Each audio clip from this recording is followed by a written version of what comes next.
চাঁদপুর জেলার কোচ উপজেলার প্রায় 400 বছরের অধিক পুরনো 3 গম্বুজ ওয়ালা মসজিদ। মসজিদটির ভিতরের গম্বুজগুলোর ডিজাইন এতটাই সুন্দর যে আপনি দেখলে চোখ জুড়িয়ে যাবে। খুবই সুন্দর নান্দনিক ডিজাইন দিয়ে এই নকশাগুলো তৈরি করেছে। সব থেকে অবাক করার বিষয় হচ্ছে 400 বছর আগে এত সুন্দর ডিজাইন, এত সুন্দর নকশা, যা আধুনিক যুগের অনেক মসজিদের চাইতেও অনেক বেশি সুন্দর। মসজিদটিতে 3টি গম্বুজ, 3টি গম্বুজেই রয়েছে এত সুন্দর আলপনা, এত সুন্দর ডিজাইন, এত সুন্দর নকশা। 400 বছর আগের মুঘল আমলের অধিকাংশ মসজিদে ছিল গম্বুজওয়ালা মসজিদ।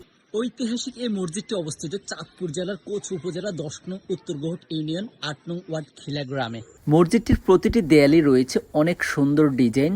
মসজিদটির বয়স 400 বছরের অধিক পুরনো হলো। আল্লাহর রহমতে এখনো মসজিদটি আগের মতোই রয়েছে, কোথাও কোনো ফাটল দেখা যায়নি। সাধারণ একটি বিল্ডিং 100 বছর ব্যবহার করতে পারলো, এই মসজিদটি 400 বছরের অধিক সময় ধরে ব্যবহার করে আসছে। আল্লাহর রহমতে এখনো কিছু হয়নি। এই মসজিদের দিকে তাকালে আল্লাহর কুদরত ও রহমতের নিদর্শন পাওয়া যায়। মসজিদটি শুধু ভিতরের অংশ নয়, বাহিরের অংশও রয়েছে। চারপাশের দেয়ালে অনেক সুন্দর সুন্দর ডিজাইন। খিলা দক্ষিণপাড়া জামে মসজিদের পুরনো এই ঐতিহ্যবাহী 3 গম্বুজ মসজিদের সাথেই আরো একটি নতুন ভবন প্রশস্ত করে নির্মাণ করেছে, যাতে করে অধিক মানুষ একসাথে এখানে ঈদের নামাজ আদায় করতে পারে। আপনিও চাইলে এত সুন্দর একটি মসজিদ এসে ঘুরে দেখে যেতে পারেন।